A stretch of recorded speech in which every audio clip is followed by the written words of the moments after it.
Hello बच्चों, welcome back to my channel Akki Guru class में आप सभी प्यारे बच्चों का स्वागत है। बच्चों, जैसा कि आपने थंबनेल में देख ही रहे होंगे कि Bihar board matric official paper model paper निकल चुका है 2023 से संबंधित प्रश्न बच्चों सब्जेक्टिव क्वेश्चन है बच्चों। ठीक है बच्चों, तो आपके इसमें टोटल सब्जेक्टिव क्वेश्चन है। इससे पहले का ऑब्जेक्टिव क्वेश्चन करवा दिया गया। अगर आपने उसे नहीं देखा तो जाइए वीडियो के लिंक में, आपको उसके डिस्क्रिप्शन बॉक्स में वीडियो का लिंक मिल जाएगा या फिर प्लेलिस्ट बना देगी, आपको वहां से भी मिल जाएगा। ठीक है बच्चों, तो ये सब्जेक्टिव का प्रश्न है। चलिए समय बर्बाद नहीं करते, क्वेश्चन के फर्स्ट पार्ट पे चलते हैं। बिल्कुल ऐसे ही पैटर्न पे प्रश्न जो है बच्चों आपके मैट्रिक एग्जाम में बनेगा। तो आज का फर्स्ट प्रश्न हमारा क्या बोलता है? पहला प्रश्न प्यारे बच्चों कि देखिए, लघु उत्तरीय इतिहास का बच्चों 1 से 6 तक लघु उत्तरीय बच्चों, जिसमें कि 3 प्रश्नों का उत्तर देना है। प्रत्येक प्रश्न के लिए 2 अंक निर्धारित है। अब बच्चों हम लोग एग्जाम नहीं दे रहे, हम लोग तैयारी कर रहे हैं, तो हम लोग सारे प्रश्न का उत्तर देखेंगे। ठीक है, तो फर्स्ट प्रश्न देखिएगा बच्चों कि पहला प्रश्न है बच्चों क्या कि वियना सम्मेलन का मुख्य उद्देश्य क्या था। ये तो बच्चों पहला प्रश्न। ठीक है, दूसरा प्रश्न देखिएगा फिर क्या, जर्मनी के एकीकरण की बाधाएं क्या थी। तीसरा, रूस जापान युद्ध ने किस प्रकार बोल्शेविक क्रांति का मार्ग प्रशस्त किया। चौथा प्रश्न बच्चों, हिंद चीन के प्रति फ्रांस औपनिवेशिक योजना क्या थी। ये सब में मैं आपको भी पहले प्रश्न पढ़ा देता हूँ, फिर उसके बाद क्वेश्चन और आंसर दोनों एक साथ करवा दूंगा। ठीक है, देख लीजिए पहले कैसे कैसे क्वेश्चन बन रहे हैं बच्चों। पांचवा प्रश्न क्या बच्चों, देखिएगा कि स्वराज पार्टी बनाने का मुख्य उद्देश्य क्या था। छठा प्रश्न देखिएगा, 1929 की आर्थिक मंदी के कोई 2 कारण बताइए। ये 6 प्रश्न थे बच्चों, शॉर्ट। आइए 6 प्रश्न हम लोग करते हैं बच्चों। देखिए पहला क्या है, वियना सम्मेलन का मुख्य उद्देश्य क्या था। तो आंसर सुनिएगा बच्चों, वियना सम्मेलन का मुख्य उद्देश्य क्या था। वियना सम्मेलन का उद्देश्य ये था बच्चों, एक सेकंड बच्चों, आंसर बच्चों, यूरोप के उस मानचित्र की पूर्ण व्यवस्था करना जिसे नेपोलियन ने अपने युद्ध और विजय से उलट पुलट कर दिया था। वस्तुतः ऑस्ट्रिया के चांसलर मेटरनिक ने नेपोलियन के विरुद्ध मोर्चा बनाने में महत्वपूर्ण भूमिका निभाई थी, इसलिए उसकी पहल पर ऑस्ट्रिया की राजधानी वियना कांग्रेस बुलाई गई थी बच्चों। ठीक है बच्चों, ये था वियना सम्मेलन का मुख्य उद्देश्य। चलिए दूसरे प्रश्न की ओर बढ़ते हैं बच्चों। और बच्चों अभी से आपसे रिक्वेस्ट है, चैनल को सब्सक्राइब नहीं किया तो बच्चों चैनल को सब्सक्राइब कर बेल आइकन घंटी प्रेस कर ले। ठीक है बच्चों, चलिए दूसरा प्रश्न देखिएगा बच्चों, जर्मनी के एकीकरण का बाधाएं क्या थी बच्चों। ठीक है, आंसर सुनिए बच्चों, यदि कोई भी एकीकरण आंदोलन होता तो जर्मनी में फ्रांसीसी प्रभाव के विकास में बाधा उत्पन्न होती थी। इसलिए जर्मनी को एकजुट करने के प्रयास का फ्रांस के द्वारा कड़ा विरोध किया गया और ऑस्ट्रिया के द्वारा जर्मनी के एकीकरण को कड़ा विरोध किया गया बच्चों, क्योंकि उस डर था कि नया जर्मनी बनाने के लिए उसे अपने जमीन खोना पड़ेगा। ये है बच्चों दूसरा प्रश्न। ठीक है, चलिए तीसरा प्रश्न देखिएगा बच्चों, क्या है कि रूस जापान युद्ध ने किस प्रकार बोल्शेविक क्रांति को मार्ग प्रशस्त किया। क्वेश्चन फिर से रिपीट करते हैं बच्चों, रूस जापान युद्ध ने किस प्रकार बोल्शेविक क्रांति का मार्ग प्रशस्त किया। बच्चों ये सब बहुत इंपॉर्टेंट प्रश्न है, 2 नंबर का प्रश्न है जो आपको सीधा मैट्रिक के एग्जाम में बन सकता है, इसलिए आप लोग ये क्वेश्चन को उतारते चलिएगा। ठीक है, आंसर है बच्चों, सर्वप्रथम क्रीमिया के युद्ध में बच्चों, ठीक है, 1854 से 1656 रूस में पराजय ने उस देश में सुधारों का युग आरंभ किया। तत्पश्चात 1904 से 5 के रूस जापान युद्ध ने रूस में पहली क्रांति को जन्म दिया और अंततः प्रथम विश्व युद्ध में रूस की पराजय ने बोल्शेविक क्रांति का मार्ग प्रशस्त किया। ये तो बच्चों तीसरा प्रश्न। चलिए चौथा प्रश्न देखिएगा बच्चों, चौथा प्रश्न क्या है बच्चों, चौथा प्रश्न बच्चों, हिंदी चीनी के प्रति फ्रांस की औपनिवेशिक योजना क्या थी। तो आंसर सुनिएगा बच्चों, हिंदी चीनी में फ्रांसीसी अपनी प्रभुसत्ता स्थापित करने के बाद वहां अनेक तरह के से शोषण जारी रखा, साथ ही कुछ सकारात्मक कार्य भी किए गए। सर्वप्रथम फ्रांसीसियों ने शोषण के साथ साथ कृषि की उत्पादकता बढ़ाने के लिए नए नहरों एवं जल निकासी का समुचित प्रबंध किया और दलदली भूमि जंगलों आदि में कृषि क्षेत्र को बढ़ाया जाने लगा बच्चों। ये था चौथा प्रश्न। ठीक है बच्चों, चलिए पांचवा प्रश्न की ओर बढ़ते हैं बच्चों। स्वराज, ये सब हिस्ट्री के क्वेश्चन, इतिहास के। स्वराज पार्टी बनाने का मुख्य उद्देश्य क्या था। तो बच्चों स्वराज पार्टी बनाने का मुख्य उद्देश्य प्राचीन भारत के स्वतंत्रता संग्राम के समय बना एक राजनीतिक दल था। इस दल की स्थापना 1 जनवरी 1923 को देशबंधु चित्तरंजन दास तथा मोतीलाल नेहरू ने की थी। यह दल भारतीयों के लिए अधिक स्वशासन तथा राजनीतिक स्वतंत्रता की प्राप्ति के लिए कार्य कर रहा था। भारतीय भाषा में स्वराज का अर्थ है अपना राज्य। ये है बच्चों पांचवा का आंसर। छठा प्रश्न देखिएगा बच्चों, छठा प्रश्न बच्चों, 1929 की आर्थिक मंदी के कोई 2 कारण बताएं बच्चों। ठीक है बच्चों, आंसर सुनिएगा बच्चों, 2 कारण ये थे, अति उत्पादन की समस्या। प्रथम विश्व युद्ध के दौरान अमेरिका और जापान में बड़े बड़े कल कारखाने खोले गए थे। अमेरिका शेयर बाजार में गिरावट। 23 अक्टूबर 1929 को न्यूयॉर्क स्टॉक एक्सचेंज में शेयरों का बच्चों कुल जो मूल्य होता है वो अचानक से 50 अरब डॉलर गिर गया था। ये था बच्चों 1929 के आर्थिक के दो मंदी के कारण। ठीक है, अब हम लोग चलते हैं बच्चों लघु उत्तरीय प्रश्न पे। राजनीतिक का है लघु उत्तरीय यानी पॉलिटिकल साइंस बच्चों। ठीक है, क्वेश्चन है बच्चों, सारे पहले क्वेश्चन में करवा देता हूँ। संघीय व्यवस्था में न्यायपालिका की क्या भूमिका होती है?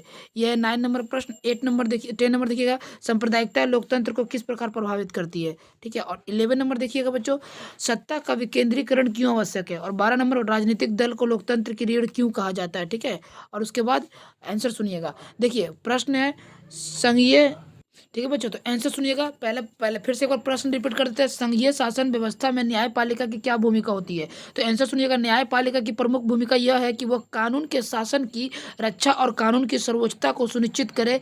न्यायपालिका के व्यक्ति के अधिकारों की रक्षा करता है, ये विवादों के कानून को अनुसार हल करता है, और यह सुनिश्चित करती है कि लोकतंत्र की जगह किसी एक व्यक्ति की या समूह की तानाशाही ना ले ले। तो ये था बच्चों 9 नंबर प्रश्न। आई होप कि आपको सभी प्रश्न समझ में आ रहे होंगे बच्चों। ठीक है, चलिए 10 नंबर प्रश्न की ओर बढ़ते हैं।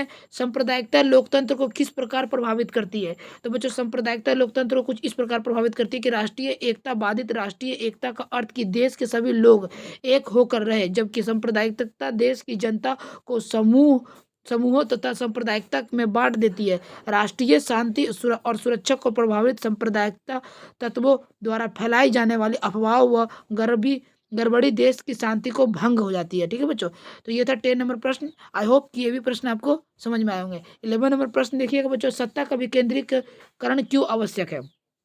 आंसर सुनिएगा बच्चों। विकेंद्रीकरण संघर्ष को रोकने या कम करने में मदद कर सकता है, क्योंकि वे विभिन्न क्षेत्रों के बीच या एक क्षेत्र और केंद्र सरकार के बीच वास्तविक या कथित असमानताओं को कम करते हैं।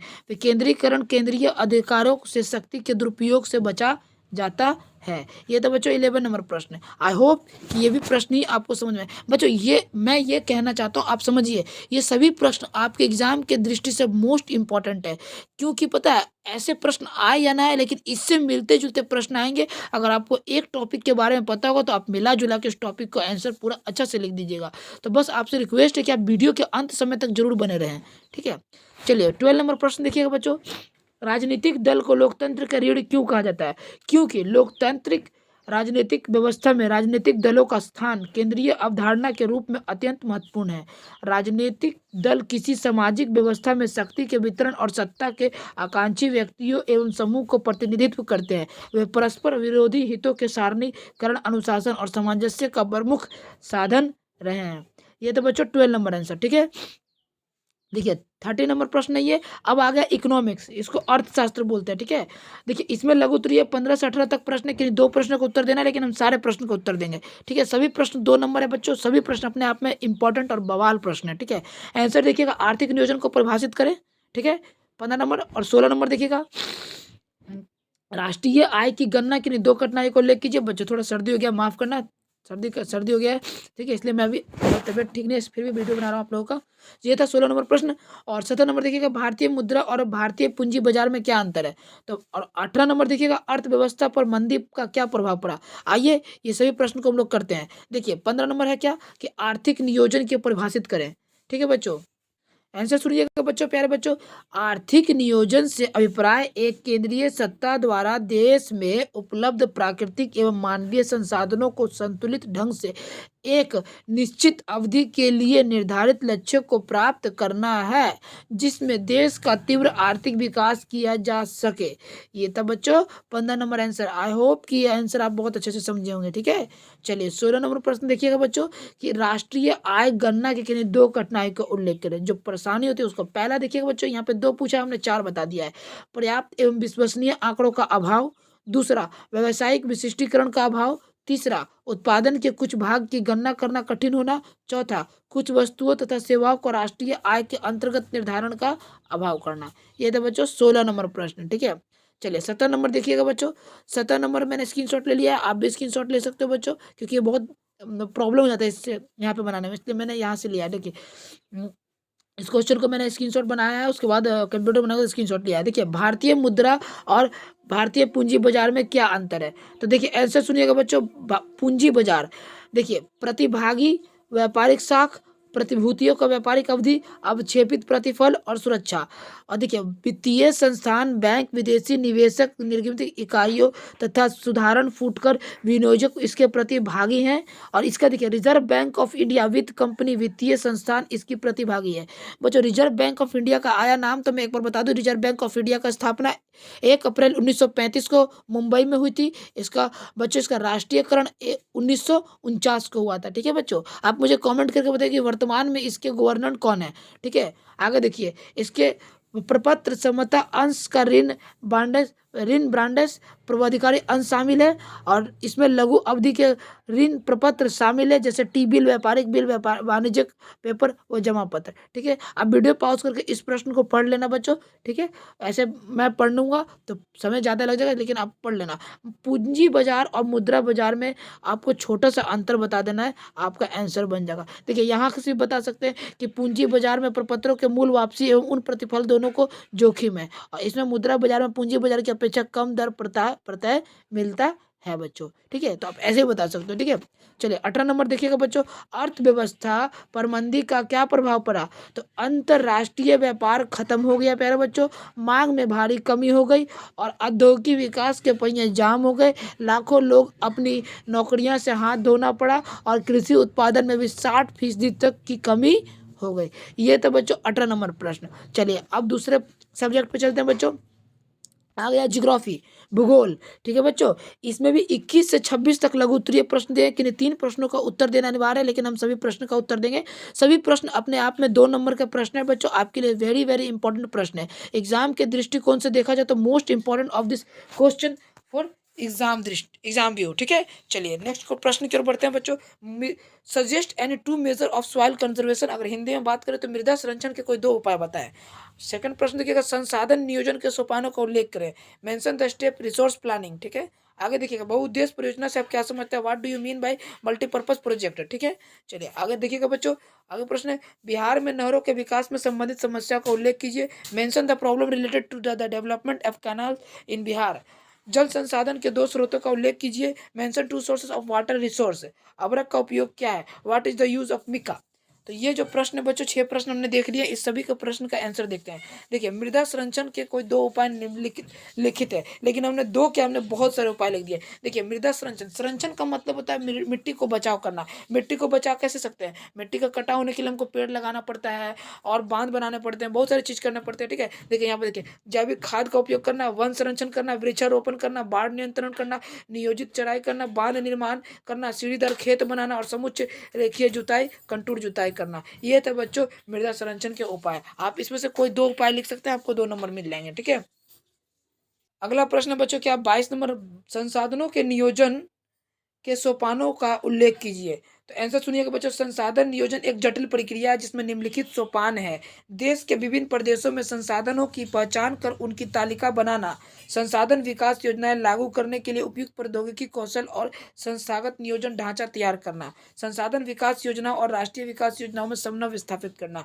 यह तो बच्चों 22 नंबर प्रश्न। ठीक है, आई होप कि ये सभी प्रश्न आपको बहुत अच्छे से समझ में आ रहे होंगे। 23 नंबर देखिएगा प्यारे बच्चों, 23 नंबर है, बहुउद्देशीय परियोजना से आप क्या समझते हैं। आंसर सुनिएगा प्यारे बच्चों, वे सभी परियोजनाएं जिसके द्वारा कई उद्देश्य जैसे बाढ़ नियंत्रण, मृदा अपरदन पर रोक, पेय एवं सिंचाई हेतु जलापूर्ति, विद्युत उत्पादन, मत्स्य पालन मतलब मछली पालन, जल कृषि, वन्य जीव संरक्षण, पर्यटन इत्यादि की पूर्ति एक साथ हो जाती है, बहुउद्देशीय परियोजना कहलाती है। ये 23 नंबर प्रश्न बच्चों। अगला प्रश्न देखिएगा प्यारे बच्चों, अगला प्रश्न क्या है, 24 नंबर प्रश्न है कि बिहार में नहरों से संबंधित समस्याओं का उल्लेख कीजिए। आंसर सुनिएगा, बिहार में नहरों के विकास से संबंधित समस्याओं का लिखिए इस प्रकार से। पहला, राज्य सरकार की उदासीनता। दूसरा, नहर विकास हेतु पूंजी बाजार का अभाव। तीसरा, बारहमासी नदियों का अभाव। ये था 24 नंबर प्रश्न। उम्मीद है बच्चों कि आप सभी बच्चों को ये प्रश्न समझ में आ रहे हैं। बच्चों, अगर आपको वीडियो क्वालिटी अच्छा लग रहा है, वीडियो पढ़ाने का तरीका पसंद आ रहा है, तो चैनल को सब्सक्राइब कर बेल आइकन घंटी जरूर प्रेस कर ले और अपने सभी प्यारे भाइयों बहनों के पास हमारे चैनल को शेयर जरूर कीजिए बच्चों।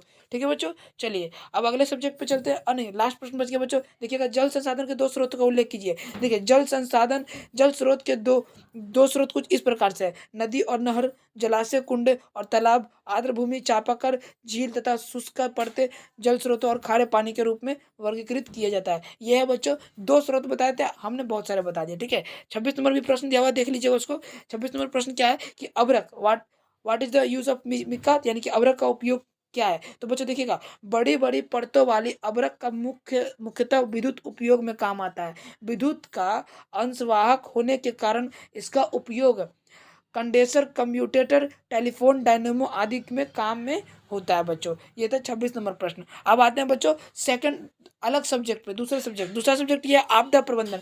ये मतलब डिजास्टर मैनेजमेंट, ठीक है। ये जो सब्जेक्ट है बच्चों डिजास्टर मैनेजमेंट यानी कि आपदा प्रबंधन का सब्जेक्ट है बच्चों, ठीक है। और इसमें भी 19 से 32 तक लघु उत्तरीय दिए हैं। सभी प्रश्न 2 नंबर के हैं और ये सभी प्रश्न अपने आप में हिट प्रश्न है। अगला प्रश्न सुनिएगा 29 नंबर प्रश्न क्या बोलता है, शुष्क कृषि की 2 विधियां बताएं। State 2 method of dry farming, ठीक है। और उसके बाद क्या बोलता है कि सूखा के प्रकार बताइए, state the type of drought, ठीक है। उसके बाद 31 नंबर बांध और तटबंध में क्या अंतर है, और भूकंप के समय अपनाए जाने वाले आकस्मिक प्रबंधन को उपाय बताइए, ठीक है। ये था प्रश्न बच्चों। तो देखिएगा इस सभी का प्रश्न का आंसर सुनिएगा बच्चों, मैं आप सबका आंसर करवा देता हूँ। 29 नंबर, शुष्क कृषि की 2 विधियां बताइए। देखिए, भूमि की जल धारण क्षमता को सुधार कर वर्षा के पानी के खेतों को एकत्र करना। दूसरा, भूमि के कटाव को रोकना। तीसरा, ऐसी फसल उगाना जिन्हें कम पानी की आवश्यकता होती है तथा जो अपनी बढ़ाव वर्षा ऋतु में पूरी कर ले, ठीक है। ये था बच्चों 29 नंबर प्रश्न, ठीक है। चलिए 30 नंबर प्रश्न के ऊपर बढ़ते हैं। 30 नंबर प्रश्न बोलता है कि सूखा के प्रकार बताइए। देखिए, सूखा के 4 प्रकार होते हैं। पहला, क्लाइमेटोलॉजिकल ड्रॉट यानी जलवायु सूखा। दूसरा, हाइड्रोलॉजिकल ड्रॉट यानी जल यानी विज्ञानी सूखा। एग्रीकल्चर ड्रॉट अर्थात कृषि संबंधित सूखा। तथा चौथा रूप बच्चों और सोशियो इकोनॉमिक ड्रॉट यानी कि सामाजिक आर्थिक सूखा कहते हैं। अभी हम पानी के कम बरसने यानी कि सामान्य में 25% कम बारिश को ही सूखा के श्रेणी में रखते हैं। ये तो बच्चों तीसरा प्रश्न। उम्मीद है बच्चों कि आपको पसंद क्वेश्चन जो है पसंद आ रहे होंगे और आपको एग्जाम का तैयारी बहुत अच्छे से चल रहा होगा। चलिए अगला प्रश्न की ओर बढ़ते हैं। अगला प्रश्न बच्चों, भूकंप के आने पर अपनाए जाने वाले अचानक के प्रबंध के उपाय बताइए। तो देखिए, यदि भूकंप घर के बाहर अगर अचानक अचानक अगर आ जाए तो आप क्या क्या प्रबंधन जुटाइएगा, क्या क्या करिएगा। तो मान लीजिए कि आप अगर घर के बाहर हो तो जहाँ है आप वहाँ से हिले ना।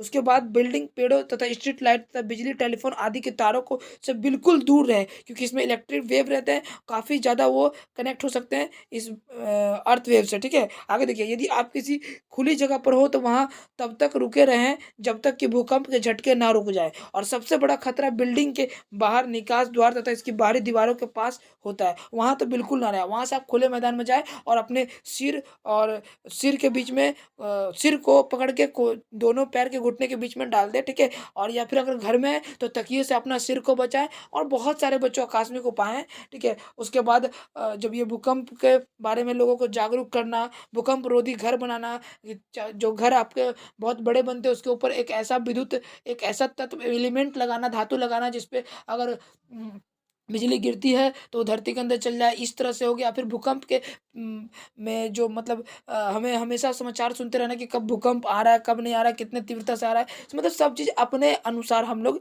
भूकंप के बारे में जागरूक करके भूकंप से बच सकते हैं, ठीक है। भूकंप से बच तो नहीं सकते बच्चों, लेकिन उससे अपनी जान माल से बचाने की कोशिश जरूर कर सकते हैं, ठीक है। तो ये तो बच्चों 32 नंबर आज का लास्ट और आखिरी प्रश्न। उम्मीद है बच्चों आपको ये सभी प्रश्न पसंद आए होंगे। बच्चों अगर आपको हमारे वीडियो से बेनिफिट्स हो रहा है तो बच्चों आपको हमें क्या करना है, कुछ नहीं करना बच्चों। अभी प्यारे बच्चों, आप सभी को हमारे चैनल को सपोर्ट की जरूरत है, सपोर्ट कीजिए बच्चों, ठीक है। चैनल को सब्सक्राइब कर बेल आइकन घंटे प्रेस कर ले और साथ ही अपने सभी प्यारे दोस्तों और भाइयों बहनों के पास शेयर जरूर कीजिए, ठीक है। ये मेरा आपसे हाथ जोड़ के निवेदन है बच्चों। तो बस बच्चों आज के लिए इतना ही, मिलते हैं अगला स्टडी वीडियो में। तब तक के लिए अपना ख्याल रखें। जय हिंद, जय भारत, स्वस्थ रहिए, मस्त रहिए।